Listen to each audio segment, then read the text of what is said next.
the final season didn't just forget about its villains until the finale. Sweet.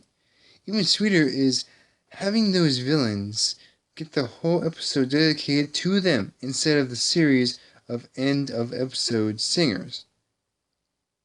And yet, I didn't find myself at all that enthused to watch this one.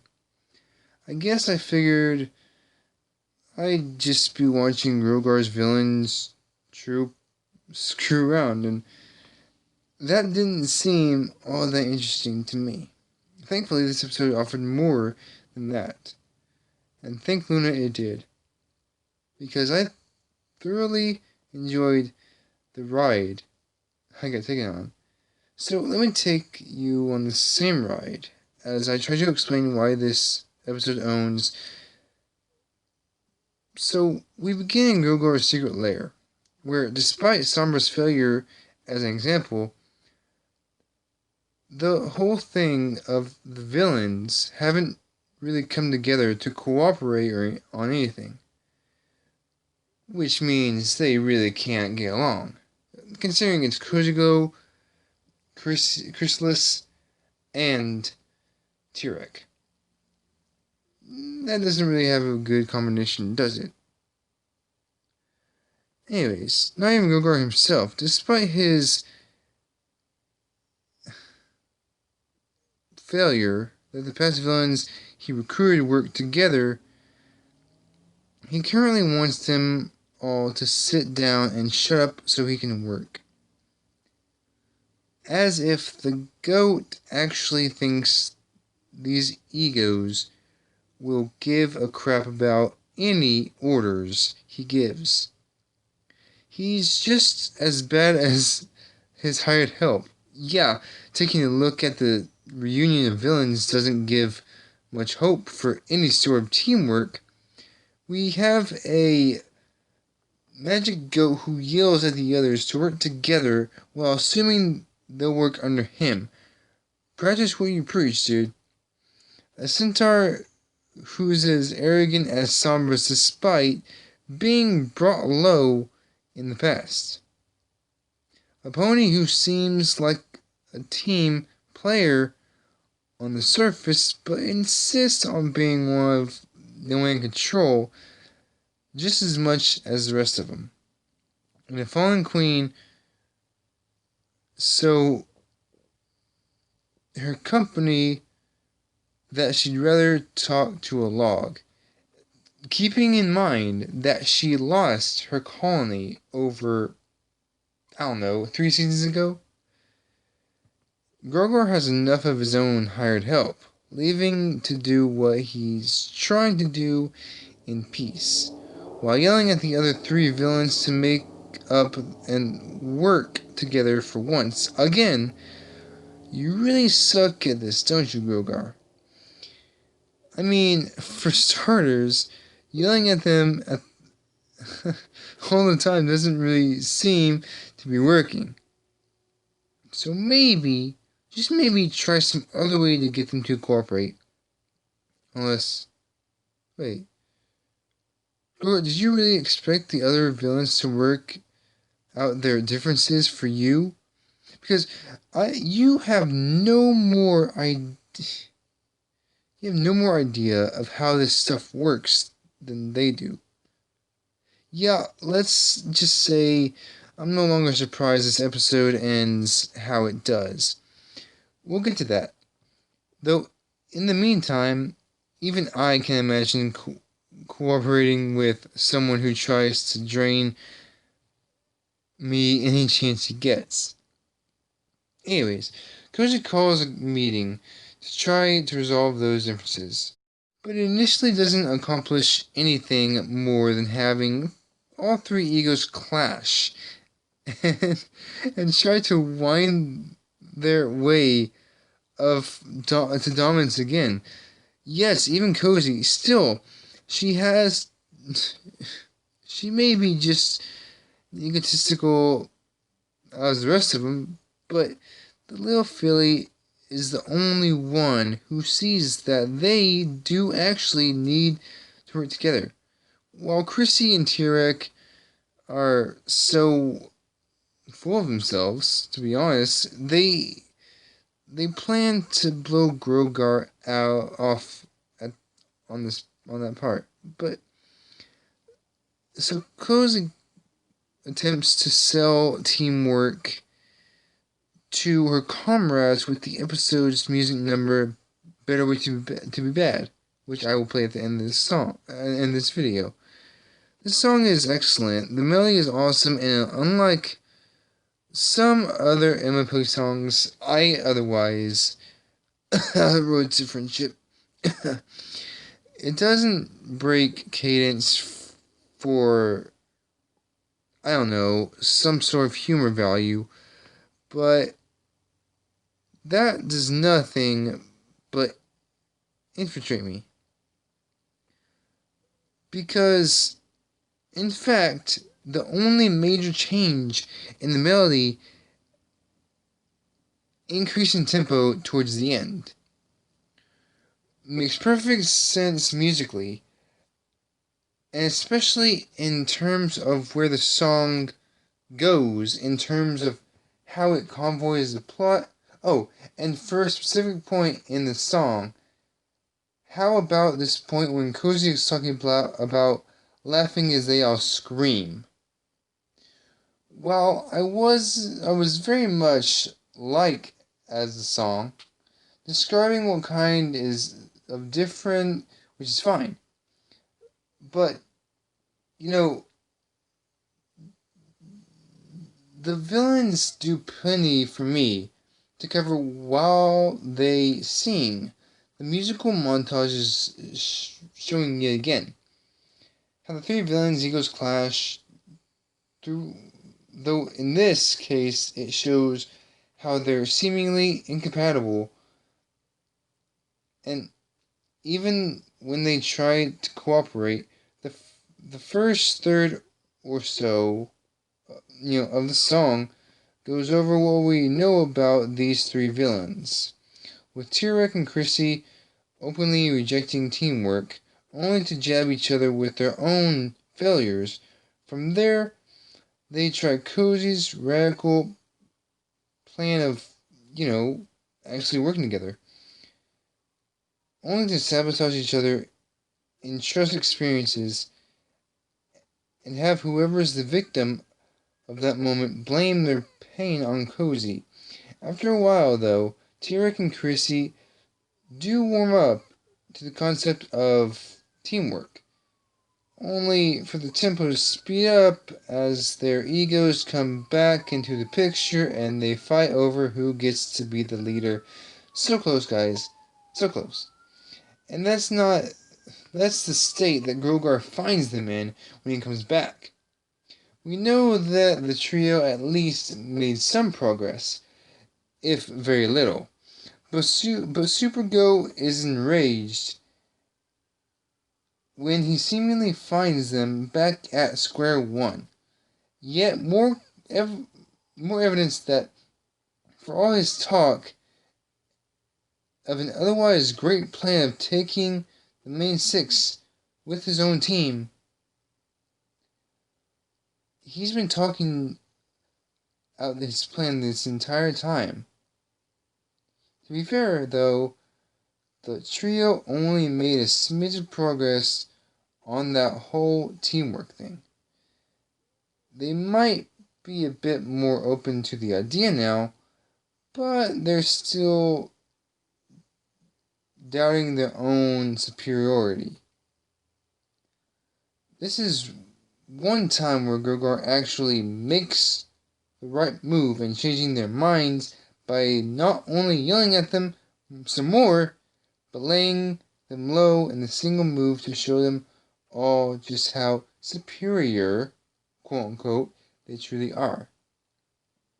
Speaking of Grogar's immense magical power, that brings us to what he was trying to do before he was really interrupted by all three of his washed-out helpers in a row. The power he's already demonstrating in what little screen time thus far, a power so vast that the sacrifice required to bring T-Rex to find shape was barely a drop in the bucket. A power so great that he can incapacitate and most likely end, if he wished, the entire. You know what? All of this merely is a fraction of his true power. The rest is tied to an artifact known as the Bewitching Bell, which he has been trying to locate. Why didn't he already have that artifact so tied to his own powers on him? Actually, kind of embarrassing. Centuries ago, he was challenged by a lone pony, and rather than simply crush this speck that clearly has no match for him, old Goaty got the common treatment. For those who don't know what I'm talking about, for those who don't, as you might expect, the loss of the bell was a big blow to Grogar. Having lost most of his power with it, however, the pony was unable to destroy the bell, and so he opted for the next best thing. Seal away in the most treacherous, inhospitable, practically impossible to reach place she could think of, the peak of Mount Everhoof. You thought our own Mount Everest was bad enough? Sure. The sheer cold and lack of oxygen effectively kill you slowly and longer you stay on the higher reaches. But these threats don't even stop people from actually climbing the mountain. Everest may not be, lethally tall like that, but it's more than it makes up more for it with powerful winds that make the peak nearly impossible to reach. That's without even considering whatever seal was put on the bell itself, which I'd very much like not to consider.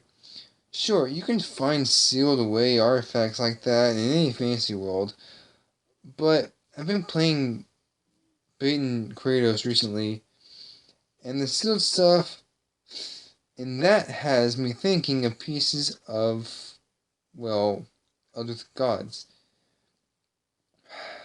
And as a first test of his legion of past failures, Grogar sends the villain trio out to fetch the bell for him, yelling at them once more that they need to work together. Yeah, this is part of the episode where the issues I've had with Goaty's flimsy attempt at the friendship start to come into play. Starting right here with the guy just yelling at his cronies to work together. Again, rather than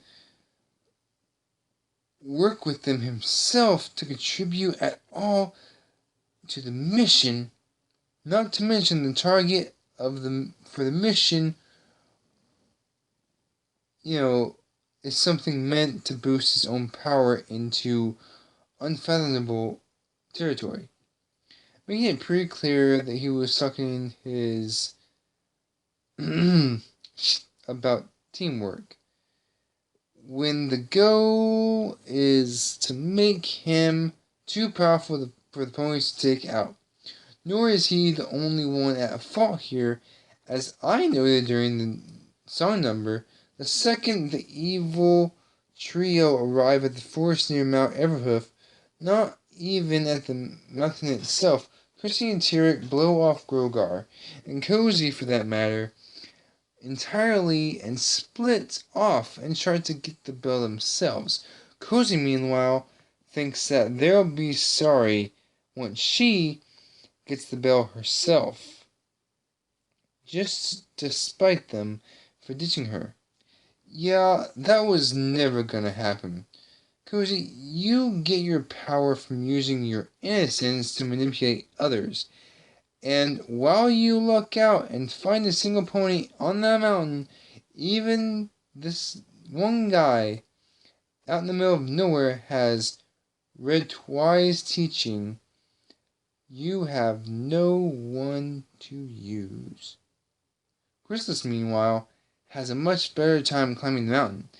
And by much better time, I mean she's basically crushes it. For starters, she doesn't have to worry about monsters at all. Why bother with the scary things lurking in the dark when you terrify them? Considering she's a changeling, I would understand why she scares the crap out of them for just looking at them. Once she hits the snow, though, she really shows her talent, changing into the form best suited for each step of her journey in an instant. From a crocodile to swim under ice instead of slipping under it. I'm pretty sure I just mispronounced crocodile. Anyways, what was I talking about?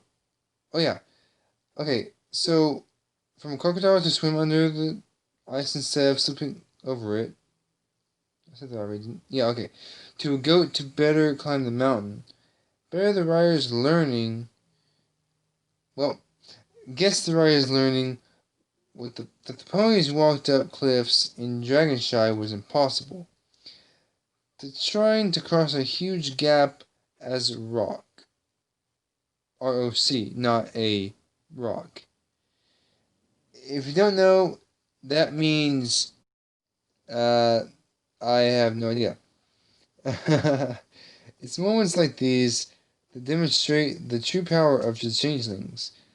The ability to call upon whatever skill set they need to the drop of a dime. Hell, what I'm seeing here from Chrissy is exactly what I saw in Ocellus that made her interesting to me. Just a shame that her rock form wasn't quite strong enough to handle the winds. Otherwise, she totally could have scaled the whole mountain solo. Between these two attempts, we see T-Rex setting up camp. How exactly is camping supposed to get you up the mountain, exactly? Actually, when a defeated Cozy Glow retreats down the mountain and finds this camp, we learn that T-Rex didn't even try to scale the mountain.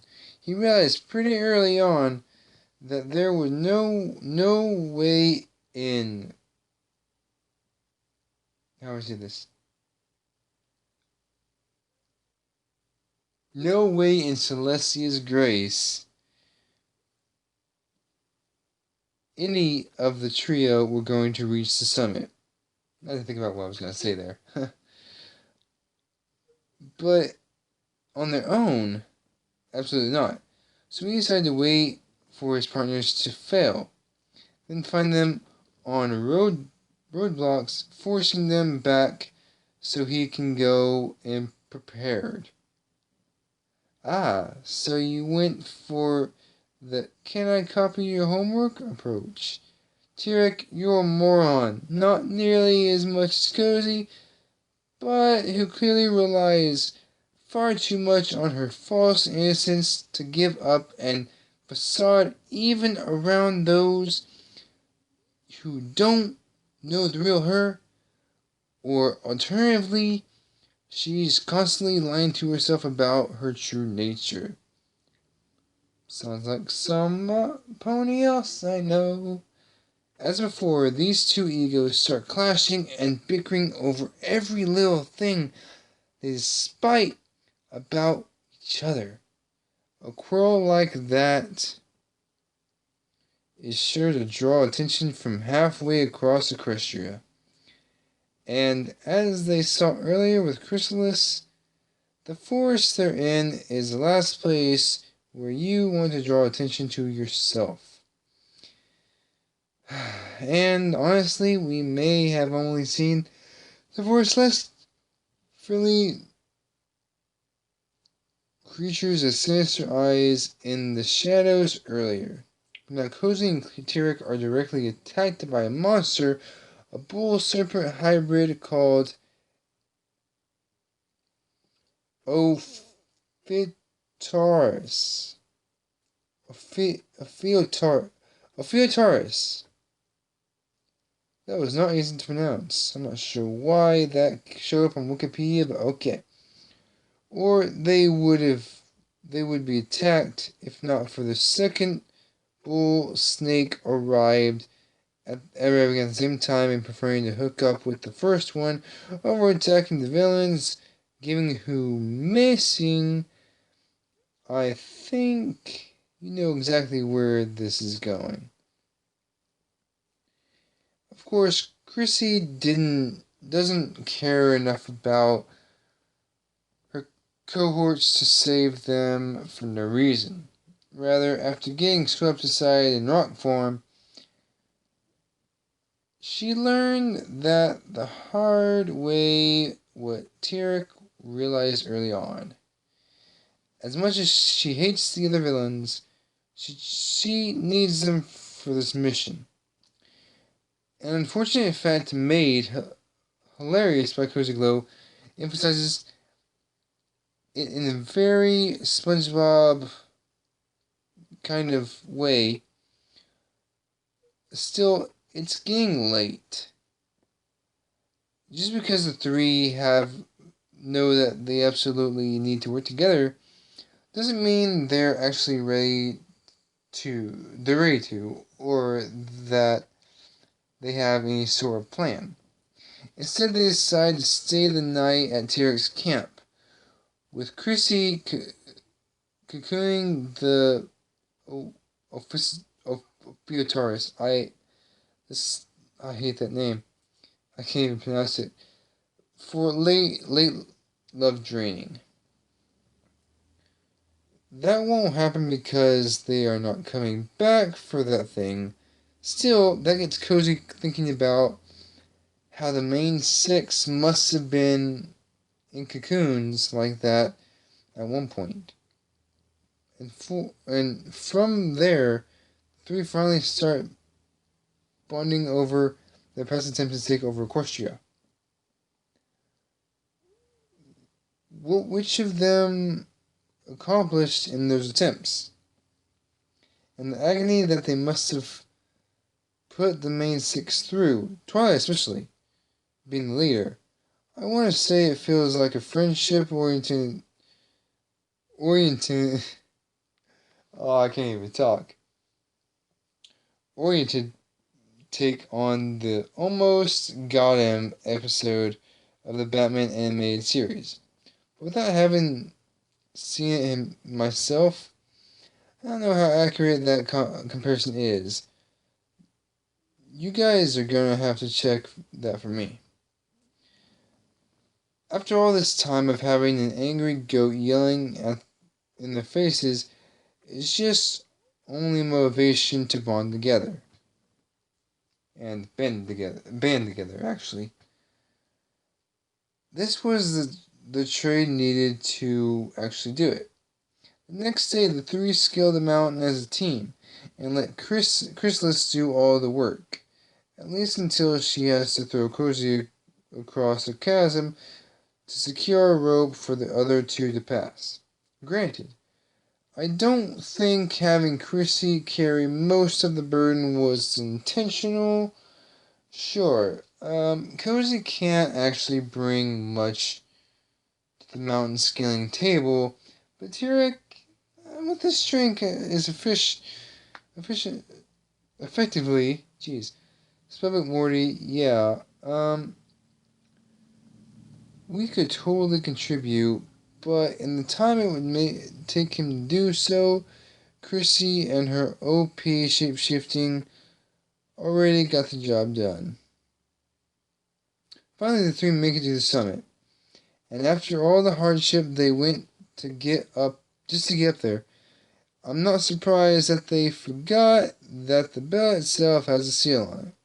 Sure enough, Chrysalis walks right into a force field. One far too powerful for any of them to dispel. And no, Tyrek can't just drain the thing. No pulse, no drain. That's when Cozy comes up with a crazy plan that requires not only cooperation but trust. Let Tyrek absorb all of Chrysalis' magic, making him just strong enough to punch a Cozy-sized hole in the barrier.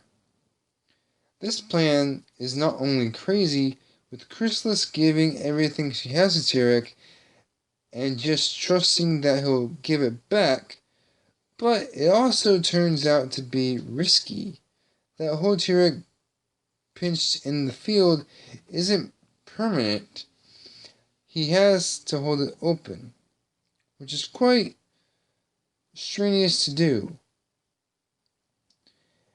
And if his power fails and the hole closes, Koji could be trapped inside there with the bell forever. And it almost comes to that. Remember, Tyrek, even with all of Chris's magic, was only just able to open a hole in the first place. Soon enough, his power does fail, and the hole closes. But not before Pink Pony zooms out of there with her prize. That's normally the only miracle to occur on that mountain, though. Tyrek, on his own free will, returns Chrissy's magic to her. Despite having no reason to do so, and no means of being, caressed, he simply remarks that working together with the other two villains felt good. A sentiment that Chrissy and Cozy share. For a moment, it seems that these three finally understand the magic of friendship. Oh sure, they're absolutely on board with sticking together as a team. It's the reparative aspect, redemptive aspect of friendship power that they're trying to resist. Which, I'm not sure I like that. This scene implies that making friends is purely a good action, to the point where a villain making friends will be redeemed in the process. As this very trio will likely demonstrate going forward, you can totally have a circle of friends who are all holes. Friendship is powerful, but power for good or ill depends on the alignment of the group. Still, while these three may have finally felt friendship, Grogar was not in on that. And they have no qualm stabbing him in the back to serve their own ends. That's what you get for constantly yelling at them, you dumb goat. And so they keep the bewitching bell for themselves, telling Grogar that they failed despite working together. It's nice if they hid the bell somewhere better than just slightly outside of Grogar's own lair, but it's ending up quite to be a ticking time bomb that I can't wait to see go off. I'm honestly not sure what to say in this conclusion. I already discussed most of why this episode is brilliant in the review itself. I guess I can finish up by giving my thoughts on how the episode handled Grogar's ultimate plan. Frankly, I can't wait to see the dumb goat get what's coming to him. And this episode is why we see right from the start that his attempt to form a villain union to combat the main six should be doomed to failure, since Grogar is an idiot who has no idea how to run that union. And when things finally come together on that front, the goat isn't even a part of it, and is now set to be cut out of his own plan. And in the process of all this, the episode absolutely nails making all three of the recruited villains likable. Quite the feat, considering that before now, MLP villains varied radically on quality. Tyrek in particular, I couldn't give a crap about prior to his showing here. Yet he played off Chrissy and Cozy brilliantly. The same goes for those two, of course, with the added perks of Chrissy showing of just how powerful even alone changing can be, and Cozy showing her true self out of sheer frustration with no one to manipulate. I don't know what else to say. This episode is amazing. Oh, I guess I have one more thing to add. So, Tyrek was actually, I believe, was Grogar all along. If you don't believe me, here's why I think that is true. So, if you thought about chaos enough, what would you think of? War? Disorder? Anything that describes chaos you could probably fit. But the reason I think Discord was Grogar all along was because intentions that his plan would have failed either way. I do believe that Discord could have manipulated all three of them just to make sure that he was cut out of the plan. And you know what? This is getting a little too hard for even me to explain. So, Discord is the Lord of Chaos, right? Well, that doesn't mean that he could have just made up Grogar just because. Because we all see that Grogar was in season 1, right? The first generation? Well, okay, so I looked through the first season. I didn't see Grogar at all, actually. And honestly, I don't think that Grogar even existed in Generation 1. So I think Discord just made up that story, which I'm gonna show you the audio clip right now. Not the song, I will explain after all this. But I will show you this. I'll let you listen to that one scene. Here you go.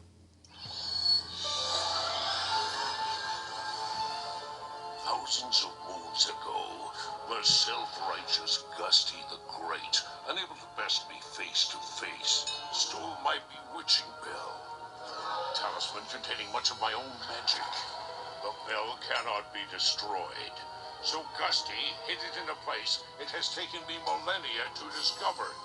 An enchanted cave high atop Mount Everhoof, protected by magical winds that prevent any pony from reaching its peak. There the bell has remained until now. Okay, also I found out that Grogar was actually the Emperor Grogar of Tambellin. This was in episode 1. I mean, G1.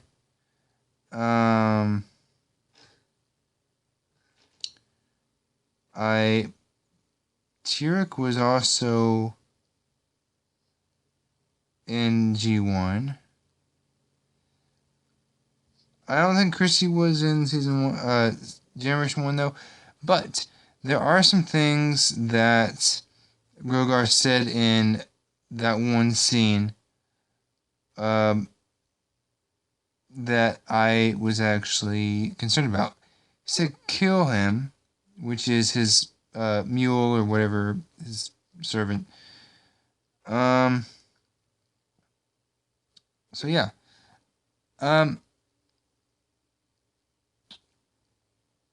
So yeah, really, I didn't see him when I first watched it, but I guess I can actually do this. So yeah, another reason I think in G4 I think in G1 he got this uh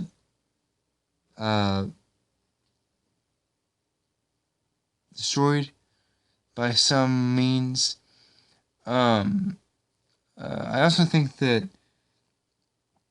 honestly, um, Discord made up Grogar because let's face it, Discord has been around for thousands and thousands of millennia. Um, that means he's older than the Earth. So, or the universe actually. So, how would that fit into him thinking Grogar was real? Well, he was real, but he might have got destroyed.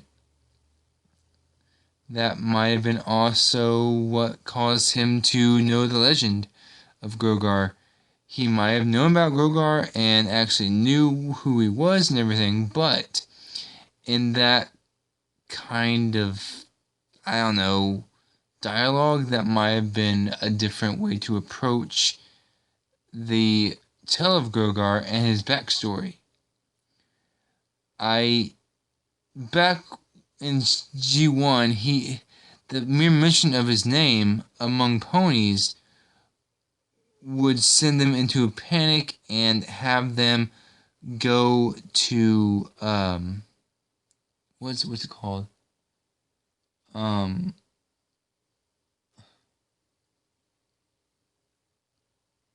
to, it's something. I know it ends with like a number. It's a military phrase. Anyways, um you guys can think about that because I'm totally forgot. I don't know. Anyways, um oh, actually, no. It's either a military term or it's something like the president uses or whatever. I'm not sure. The government uses it, and it's like a phone. Who's who can talk? Chill. There we go. So I'm thinking that basically it would send them into that kind of panic and kind of throw off their focus. I mean, Grogar was powerful, yeah, sure, but how would he actually have that much power still left over if no if a pony stole his bell? And you know, that kind of surprises me, considering. Okay, so considering that most people out of everyone can probably disarm Grogar no matter how much he tries not to be, it's still gonna happen. It's I mean it's gonna happen. But Discord could have been Grogar all this time. He could have been Grogar when he in G1. Simply because he's Discord. He can shapeshift into anything. Much like a changeling. He can do anything. Anyways, I was gonna say that even though Discord could have been Grogar at that point, I don't think the three would have followed Grogar much because he would have still had the personality of Discord. I'm pretty sure he does have the same personality as Discord, but Is it true that Discord could have been Grogar all along? From G1 all the way to G4? That's confusing even me. So I'm going to stop talking about that, and I'm going to show you the song. Here we go. I think I know a way that we can grow. Time to try something new, something better. No more solo, trust is the way to go. And all we need to do is work together. Please. No thanks, no way. I feel the need to say I'm smarter, stronger, and I don't need you to. Stronger? Okay. I guess we'll downplay how bad you got your rear end handed to you. It's time to try a better way to be bad. Do we really need a better way to be bad? United as one. Teamwork, please. What a fad. Combine all our strength. We'll go to any length once we have a better way to be bad. Let's go. Begin. This time we're gonna win. The ice you're on is thin, so watch what you say. I know you're in. I think I see a grin. For all this pain and torture, I swear you'll pay. This time we've got a better way to be bad. Sounds like a long shot, there's better way to be bad. United as one, we'll make those ponies so sad. If we say okay, would you just go away? Once we have a better way to be bad.